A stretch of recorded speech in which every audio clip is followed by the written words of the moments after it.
Working from home with kids sure isn't easy, but for most of us, it is the reality at some point or another. Whether it's because of a global pandemic, childcare closures or expenses, the constant sick days of young children, or summer holidays, you may be finding yourself working from home. Now, whether this is your full-time gig, something that you do on the daily, or it's something that you are just needing to switch into from time to time, I hope that this video gives you some clear perspective and ideas around what it means to actually work from home, about understanding your own productivity, as well as really putting right expectations and building towards certain abilities for independent play for our children. If we haven't met before, my name is Holly. I am a pediatric occupational therapist. I am a mum and the founder of Playful Pod, which is my play and child development membership community. I release new videos every single Tuesday giving you tips for raising your toddlers. So if you have a toddler, if you're raising them, make sure to hit subscribe and like our channel so you'll get those tips every Tuesday. But before we kick this off, I just want to empathize with all of you that working from home with children, especially young children, it really isn't easy. I had both of my children home with me while I built up my business, literally in my closet, for 2 years. And I've also had the experience of having my children theoretically in preschool, but constantly switching that they are home or not home. So I really understand this dynamic of being a parent and how many hats we wear and how we need to have some kind of a flexibility. I mean, I was just thinking about it before filming this video.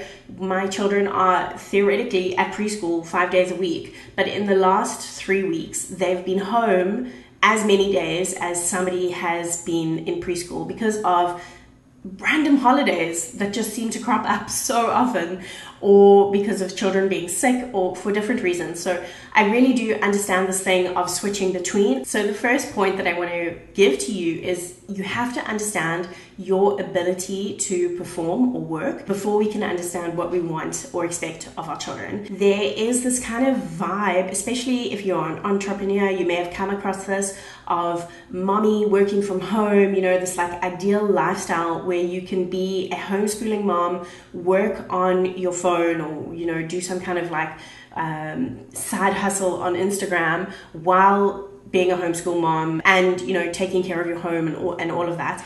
And I think that this is actually really detrimental for mental health of parents. Working while being with children is two whole jobs, like it's two whole things, and then housework is like a whole another thing, and feeding them all the time. I want to just firstly just put that idea of like being a side hustle mom on the side and say that that doesn't work. That may work for some people and that's great, but it doesn't work for everyone. And the reason is understanding how we perform as workers, as parents. So the first thing I want you to think about is your ability as a parent to focus. Not many of us are like an Instagram feed in our brains, that our brains can just constantly switch between different ideas and like deep thinking every 3 seconds. Most of us require a certain amount of time to really like get into a flow and get into a task. Now, for some people, 20 minutes of work might be like an ideal time that they can just like power through something. For other people, that's going to be 40 minutes. I'm definitely more around the like 40 minutes to an hour and a half kind of person. But for some people, it even is 3 hours. They need big chunks of time to really feel that they've actually gotten a task done. And again, that also really depends on the type of work that you're doing. Now, think about replying to emails is like a very different type of task, needing a different focus and mentality, as opposed to being able to write an article or film a video or working on algorithms to really like read through the entire thing.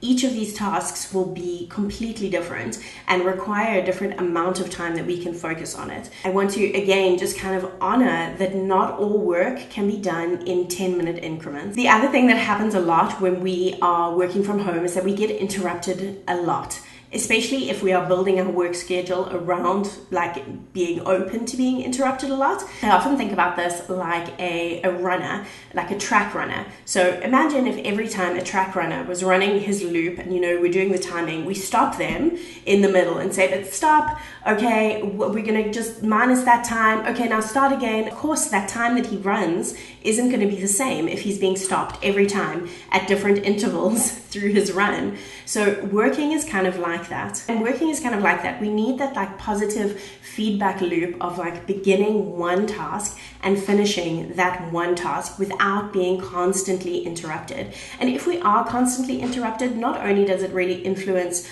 our productivity in that moment, but it actually trains our brain in negative patterns, and it can lead to a lot of procrastination. My experience is that the best way to go about a working day or planning a working day when you are a work from home parent is by blocking time that is really intentional, that is work time, and that time has a clear beginning and a clear end. And we almost want to think about putting like borders or boundaries around that time. Now, depending on the age of your child, that could look like a play date that your child goes on. That could look like nap time. That could look like bringing in a mom's helper for those specific hours. It could be only the time after your child has gone to sleep, although I don't always recommend that. Or for many of us, what would be an ideal situation is really pushing into independent play so that your children can actually play while you work. Get into the nitty-gritty of really pushing into that independent playtime. I did want to just let you know that if this is something that you are struggling with at the moment, I do offer individual coaching where we go through your daily flow and really hash out practical tools that will work for your family on having a daily flow that both supports your child's development as well as you getting all the things that you need to get done in a day done, whether that's work or all of the housework and the cooking and all of that. So the link for that below. Okay, so if we are wanting to push into independent play, how do we really do that? And firstly, I want to just like set some realistic expectations for you. Play is like a muscle, especially independent play. It needs to be built up over time. How much can we actually expect our children to play while we work? We can expect probably a lot more than you think. Depending on your child's age, they may be able to play together for a good chunk of time. I'm talking like 2 to 3 hours. It is possible. I know some of you are going to hear that and be like, there's no way, it's not humanly possible. And it is. Like, you probably did this when you were a child as well. Like, go outside and play, and you played for a long time. It is possible, and even for children that are younger, but it doesn't happen overnight. That's the main point. So our expectations, we can have high hopes, but we need to work towards those high hopes.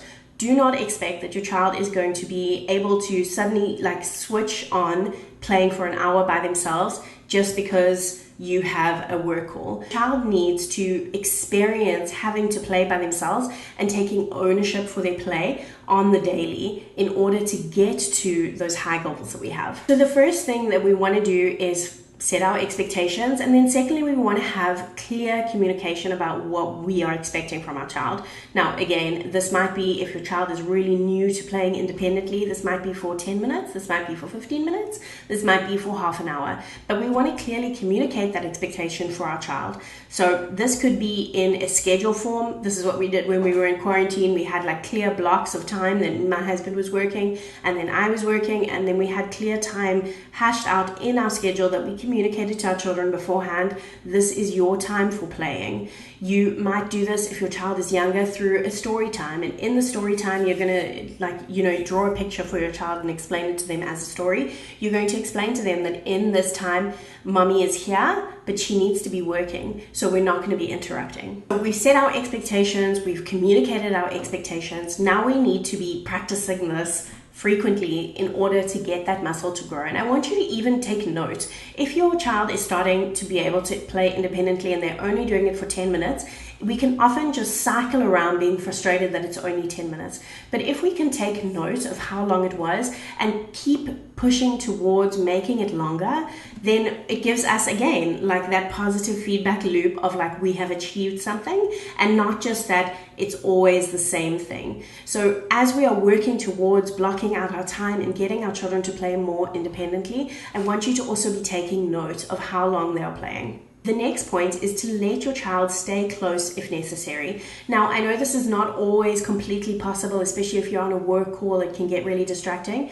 think about ways that you can, even with your child present, not be fully distracted. That might be putting music in your ears, that might be having some like kind of background music, or even earplugs if necessary, but try and let your child, if it feels better for them, stay in the same room as you. We have over here in my office our kind of play set up so that my children can sit alongside me, and even at my desk there's a spot for them if necessary, that they can sit alongside me and play. But again, we are going back to that thing that we've set our expectations that they're not going to be interrupting us. And if they do interrupt you, what you want to do is just like refer them back to that original expectation. Again, we are building that muscle, slowly building that muscle. And with that, I want you to also think about your independent play, about having a full day's perspective on how your work is going to go.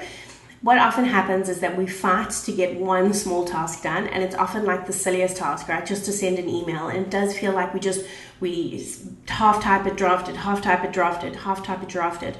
If we can plan our days with intention so that we know when our blocks of time are, then we won't be falling into that constant pattern.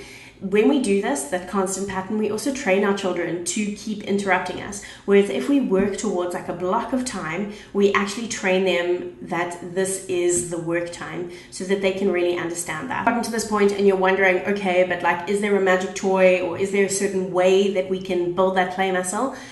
Go and check out the video that is on your screen now. It is all about my best tip for encouraging independent play. And just a spoiler alert, it's much more about the way that we approach and understand play than it is about the toys. So I'll see you over there.